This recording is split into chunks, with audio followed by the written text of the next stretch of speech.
So viewers, the United States has escalated its role in the Iran-Israel conflict, with President Donald Trump confirming America's direct strikes on Iranian nuclear sites in a high-stakes operation. The U.S. struck 3 nuclear sites, Fordow, Natanz and Isfahan. B-2 stealth bombers, missiles being deployed, with Donald Trump calling it a very successful strike. All U.S. aircraft are said to have returned safely to the base. We are breaking updates now coming in. The first response from the Iranian Supreme Leader, Khamenei's representative to Iran media. It is now our turn to act without delay. That's the response of Iran. As a first step, we must launch a missile strike on the United States naval fleet in Bahrain and simultaneously close the Strait of Hormuz to American, British and German as well as French ships. So it now goes to the waters as well. Yemen has also announced that the U.S. ships should stay out of the waters. The first response that has come in from Iran. My colleague Pranesh is joining us on the broadcast. Pranesh, first response coming from Iran in a clear escalation, saying that it is now our turn to act without delay. You know, perhaps we are disrupting a regular morning broadcast for this coverage from, what it seems is a definite escalation, and this is history in the making. The reason I'm saying it is that a quick context before I run you through all the top updates. From the 1979, from the time the Islamic Revolution took place in Iran, there has been palpable tension between US and Iran. And you remember from 1979, and come to think of what Trump said just a few days ago, that we need 2 weeks to decide what we are going to do. Look, 2 weeks. They've come early in 2 days. As we speak, the American president has gone on record to confirm that the US bombers made 3 strikes, actually 6 strikes on 3 nuclear facilities. What are they? Fordow is the most important apart from Natanz and Isfahan, because Fordow, for our viewers who don't know or perhaps who are joining the broadcast on times now, they must know that Fordow is a highly fortified nuclear enrichment facility that Iran has. It's almost half a mile deep inside the earth, covered with rocky mountains, and which is why, one is seeing reports of the B-2 stealth bombers being used. They are called the bunker busters, and the ammunition on it is the GBU-57. Now, GBU-57 is the kind of ammunition that you need if you have to penetrate something as, fortified and protected as Fordow is. Now, Donald Trump has been asking for complete surrender. Complete surrender is the term that is used on multiple occasions. Khamenei, on his part, has said that Iran will not surrender. The US has been alarmed by the rate at which Iran has been enriching its uranium, and they say that this does not look like it's for civil purposes. Now, the escalation that we are talking about is very simply this. America has joined the war. There were many memes on social media showing that, America is making a monkey out of Israel, that America will never actually join the war. But that's not true. Donald Trump, the man who was campaigning for peace, was offering peace deal to everyone, has dropped that plan, and he has instead dropped bombs on Iran. And this is just a moment, and you can come in here as well. We have Colonel Arasan Singh also joining us on the broadcast. Colonel Arasan Singh, US has now officially entered the war. Nuclear sites within Iran have been hit. How do you see this escalating further? No, I saw this coming because they had already moved their B-2 bombers from Missouri to Guam with in-flight refuelers. So that was an indication enough. Now, let me tell you that, his closed-door lunch meeting with Asif Munir had much to do with it, because probably they would have used Pakistani airspace as well, and maybe, in preparation for other facilities now and in future.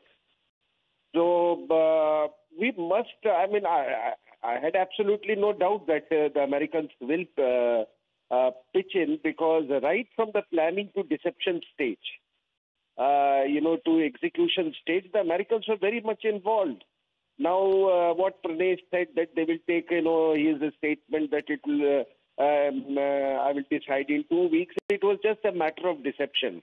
So I was very sure. As far as, this taking on, Fordow, Natanz and all, if I may tell you that Fordow has almost, 3,000 centrifuges. And Natanz has 15,000 centrifuges.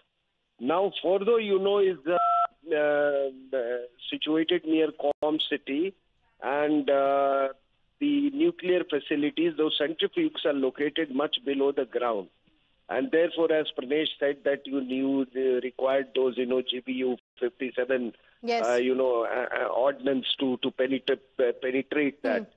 So the American ambassador, the Israeli ambassador, to United States later, he very much said that this war cannot end without taking on Fordow. So this was coming, and ma'am, if I may tell you that this was very much America's war. When Trump walked out of that, that nuclear deal, I mean, you have got to have an alternative for that. He walked out of that P5+1 or a joint comprehensive plan of action, as initiated by his predecessor Obama. It was America's responsibility to create some kind of an alternative structure. So they went in for this kind of restructuring of the entire geopolitical Okay, all right. Colonel Arison Singh, we'll have to leave it at that. Thank you for joining us. Like you mentioned, Fordow is one facility. Colonel Arison, if you don't mind, yes, Colonel Arison, because we have you, I don't want to miss the opportunity to ask you this, sir. What happens next? Because now this is out of the realm of speculation. It has happened. The Americans have entered the war and entered, like only America can. What happens from here on?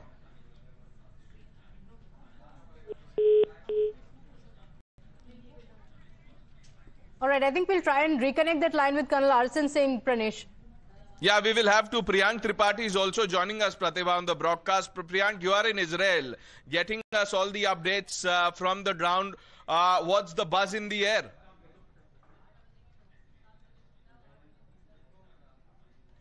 Airport, which we are getting that there was an Indian evacuation plan which was scheduled for today from Israel in Tel Aviv. The Indians were told to come to the embassy, and because of the unavoidable circumstances, the Indians have been told not to approach and reach the embassy. So the plan of evacuation has been cancelled as of now. Soon after the attack happened, the IDF came up with a statement stating that there has been a curfew-like situation here for the better understanding of our viewers. What we can say that the school, colleges and the government offices have been told to remain shut. We know it for the fact that the kind of statement which came out from Donald Trump was itself indicating that they have achieved a major target which they wanted to achieve since long, but it is not yet over. On one side, Donald Trump has been talking about that how they have achieved something for the peace. On the other statement, on the same set of statement, he's also talking about that how many more targets are there which is yet to be achieved. So on the US and the Israelis have been maintaining the point that they have done this for peace. Colonel Arison is back with us on the broadcast. We are joining very shortly. We'll be joined with other guests also. But Colonel Arison, I was asking you before the line got disconnected, what does this mean for the world now? Leader of the so-called free world, America, dropping the peace pretense, bombing Iran. What are we looking at? I don't know, whether the Americans are totally on the wrong or the Iranians are on the wrong. But I can, there is nothing called wrong or right, when it comes to, geopolitics and, national interest and, where does the American interest lie. But I can tell you that this regime was not for Iran. It was for the regime itself. If it was for Iran, it would not have a parallel armed forces called Iranian Revolutionary Guards. So I just look at it like that. But I am again reiterating that so many times American strategic, thinkers and analysts have said that Israel is our unsinkable aircraft carrier in the region. So this has been so since ever since Israel was created. First, it served as an unsinkable aircraft carrier in the region for the British, and post-Suez, 1956 post-Suez crisis, it changed hands, with the Americans.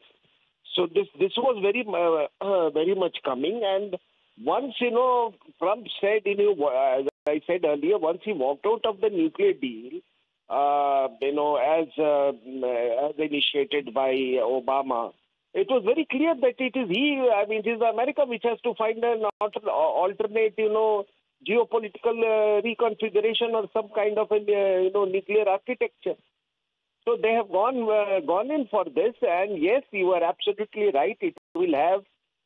Just stay with us. Srinjoy Chaudhary also joining a broadcast. So is Captain Alok Bansal. Pratibha. Well, I just have one more question to ask of Colonel RSN before I bring in Captain Alok Bansal. The Iranian state TV presenter has said, sir, that 50,000 US troops are in the region. Now, look, for everyone who's watching this broadcast, I want you to elaborate on the kind of military prowess that Iran has. It is not anything in comparison with the US. Iran does not have a B-2 stealth bomber, so it can't directly attack US. But US has air bases around Iran in that region, military bases, so to say. What can Iran do? Nothing at all. They can't do anything now. It is as straight as that. And yes, there is a silent ring. There is always a silent ring around Iran, with bases, right on the western coast of Persian Gulf. You have bases in Kuwait, you have bases in Qatar, you have bases in Oman, you have bases in Saudi Arabia. There are about, if I may say, 8 major bases in that region. So there was always a silent ring around. But what has mattered this time was that movement of B-2 bombers from Mussoorie to Guam, and I think they used the Pakistani airspace, and maybe they brought for this reason. They brought Munir on board. Details will follow. But the very important question you asked is that Russians are already out of that region. And the Chinese were trying to make forays into that region, trying to bring some kind of a truce between Saudi Arabia and Iran, and also all those that has gone for a 6. So that there are many geopolitical scenarios that I can foresee. We are going to thank you for the moment and request you to join us either on WhatsApp, Zoom, or whatever we can. In the meanwhile, Captain Bansal, first question early this morning, sir. Did you see this coming? Well, it is difficult to say whether I saw it coming, but there were indications that US was planning it, because US has started moving the troops to Middle East. It had moved its bombers, it had moved its refuelers, and the indications that were emanating from Trump administration was that this was a feasibility. Let me make it very clear that at this point of time, the US foreign policy follows what Trump decides, and I think there is no pattern in it. So it's very difficult to say whether I was seeing it coming or not, because I think most US policy advisors, including probably Secretary of State, didn't know whether it was coming or not. Tulsi Gabbard's statement, you saw what it was. So whether it was coming or not is a difficult thing. But yes, this possibility did exist, and you could see the flip-flops that Trump was making as far as his statements was coming. And this is actually a result of that. But to my mind, it's a very, very dangerous provocation and a serious escalation of the conflict in this part of the world. In fact, yes, Praj. Pranesh, since he mentioned Tulsi Gabbard as well, perhaps an indication that the United States may in fact strike is the fact that she also seemed to have changed her stance completely from what she said about a week ago. ago to now. Just want to bring in another update for our viewers as well, Pranesh. Donald Trump has now taken to social media since he's making his announcements here. First was his announcement of hitting the 3 nuclear sites in Iran. Now, in the latest social media post, he says any retaliation by Iran against the United States of America will be met with force far greater than what was witnessed tonight. Thank you, Donald J. Trump, President of the United States. So he signs off by saying that there will be a retaliation far greater than what was seen tonight. This is his response to Iran saying that they are going to respond to the United States. Enjoy. What do you make of what is happening? Khamenei making it clear that they will now not stay silent. Trump saying any retaliation and you will have to face the consequences. There are many, many bases, U.S. bases in the area, in Saudi Arabia, in Bahrain, in Oman, in Qatar, all these places, Kuwait. So you would expect a strike, an attempt by Iran to at least strike these bases. Also, the American aircraft carriers are there.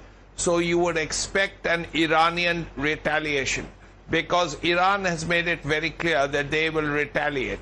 Now, how they will retaliate, we don't know for sure, but you would imagine that it could be ballistic missiles. Of course, America has air defense systems, America has anti-aircraft missiles, anti-missile systems, everything is in place. And America has said, Trump himself has said, that if Iran retaliates, if Iran hits back, we will hit back harder. It will be easier, and there are many targets lined up. Now, that is what you would expect the Americans to do under these circumstances in this situation. But when Iran will hit, we do not know. But clearly, they will have to do something to show. This regime will have to do something to show to its people that, yes, Iran may have been struck by America, but America is great Satan, and we will hit back at America. That bottom line will always be there. Iran claims to have hypersonic missiles. When is it going to strike? Military might, as far as Iran is concerned, is not comparable to, of course, the United States or even Israel. But the drone capability, what happens next? The axis of resistance, will that come in here as well, or has it collapsed already? The next few hours are going to be very, very significant on how Iran is going to respond. Pranesh, Srinjoy and Captain Bansal, requesting you to stay with us as we slip into a very short break. We'll be right back. Stay with us. The big escalation in the Israel versus Iran conflict as the United States has now officially entered the conflict, hitting 3 nuclear sites within Iran. The U.S. President Donald Trump also released an official statement on these attacks. Listen in. A short time ago, the U.S. military carried out massive precision strikes on the 3 key nuclear facilities in the Iranian regime: Fordow, Natanz, and Isfahan. Everybody heard those names for years as they built this horribly destructive enterprise. Our objective was the destruction of Iran's nuclear enrichment capacity and a stop to the nuclear threat posed by the world's #1 state sponsor of terror. Tonight, I can report to the world that the strikes were a spectacular military success